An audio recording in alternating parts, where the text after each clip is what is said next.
I'd like to speak a little bit about the topic of being light of this world, children of the light. I want you to understand that we're not called into this world for a religion or to be produced as religious people. This has an opposite effect on people that would listen to you, and most of them won't want to listen. The children of light will reflect the light of the world. Our actions will be His actions in the way that we approach the unsaved with that light.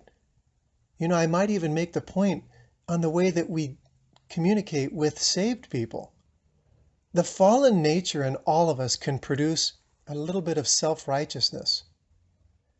And it puts itself in the position to sit in judgment of others rather than show the grace that God wanted us to show. And when we do this, we chase people away from the church, from the body of Christ. This is what creates the prodigal sons that we have to go search for today. They need to be found again by grace-filled children of light. Now, Jesus is going to give us examples for this to learn by. In John 8:3, and the scribes and Pharisees brought to him a woman taken in adultery. And when they sat her in the middle, they said, Master, this woman was taken in the very act of adultery. Now, I need to point this out. It is always the religious that will use condemnation to point to sin. And in this case, it was the religious leaders.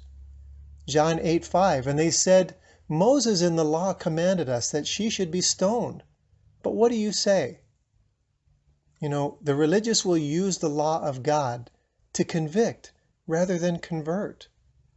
Verse 6, they said this tempting him that they might have to accuse him. But Jesus stooped down with his finger and wrote on the ground, as though he did not hear them. So they continued asking him. He lifted himself up and said to them, He that is without sin among you, let him first throw a stone at her. Let me tell you, the light of the world reveals the condition of everything and everyone around it, and it allows self-conviction. John 8:9, and when they heard it, being convicted by their own conscience, they left one by one. Now we're told in Romans 1:19 why they left. It says, because that which may be known of God is manifest in them. These men had a conscience, saved or not. Now we're told who the them is in verse 18. It is the ungodliness and unrighteousness of men, and all that practice these. The verse continues, for God has showed it to them, the invisible things of him from the creation of the world, and are clearly seen. And now he's going to tell us why he showed them. The verse says, being understood by the things, even his eternal power and Godhead. He wanted to reveal himself as God to them, also so that they would be without excuse. The men walked away one by one because God had created a conscience in all of them and in all of us. So we're without excuse. Even religious people have to realize their faults. Jesus did not convict these men for this act. And remember, they were trying to trick him. And what he did was shine his light on their conscience, and they end up leaving one by one. Remember, when religion gets you to point a finger at others, there's always 4 fingers on your own hand pointing back at you. Jesus just opens his hands out to receive him in grace. This is how light is to be received. In John 8:10 it continues, when Jesus lifted up and saw none but the woman, he said to her, Woman, where are your accusers? And where are they that condemn you? And in verse 11 she said, No, Lord, there's none. And Jesus said, Neither do I condemn you. Go and sin no more. Now, why does God use grace? Well, he says, Go and sin no more. God is using grace so that we do not continue in the action of sin. You need to be trained by the word, revealed by the light, to reject continuing in sin.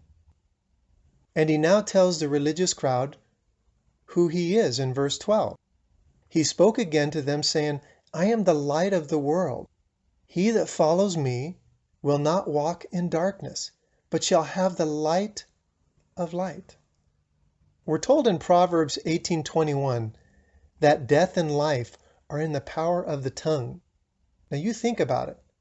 It could have pronounced death to the religious men and the adulteress by the laws they spoke of.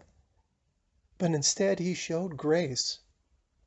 The mindset of the religious comes from the position that they speak for God and only them. And Jesus knew the hearts of these men, and he used their created conscience in them to remove them from this circumstance. But remember, this would not change them. It was only the woman that received grace with instructions. Jesus knew the religious people would not be his. And we're told in Micah 3:11 why. These leaders judge for reward, the priests teach for hire, and the prophets divine for money. And yet they will lean upon the Lord and say, isn't the Lord with us? No evil can come to us. Religious people believe that they speak for God and no harm can come to them. Jesus says that he is the only light in this world for the purpose of keeping people out of darkness. And now he will draw the line of difference between religious people and him. In John 8:15, he says, you judge after the flesh, but I judge no man. James 1:26 says, if any man among you seem to be religious and does not control his tongue, he deceives his own heart, and his faith is in vain. Jesus previously gave us this example of first controlling his tongue and second, shining his light to reveal their conditions.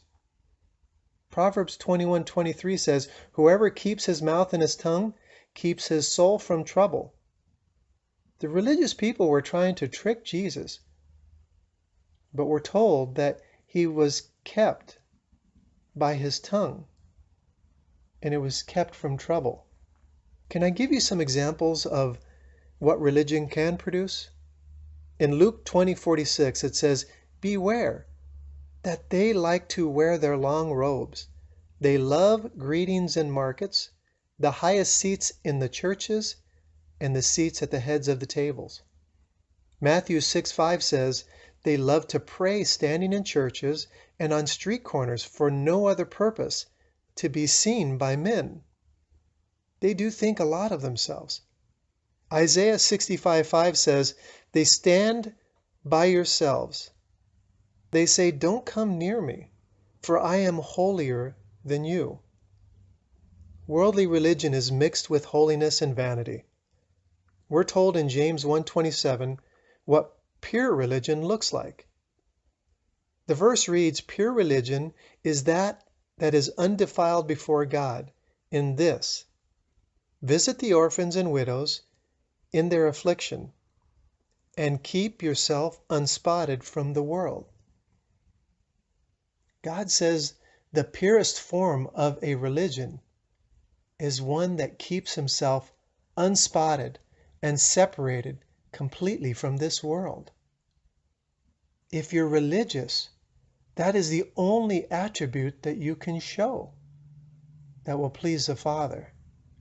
If you're the light, you will always mix grace in shining that light towards others. This is food that I provided to my family for years. I want to now provide it to you. I hope you'll share it with a friend. If you like it, I'll provide more. Thank you for listening, and God bless you.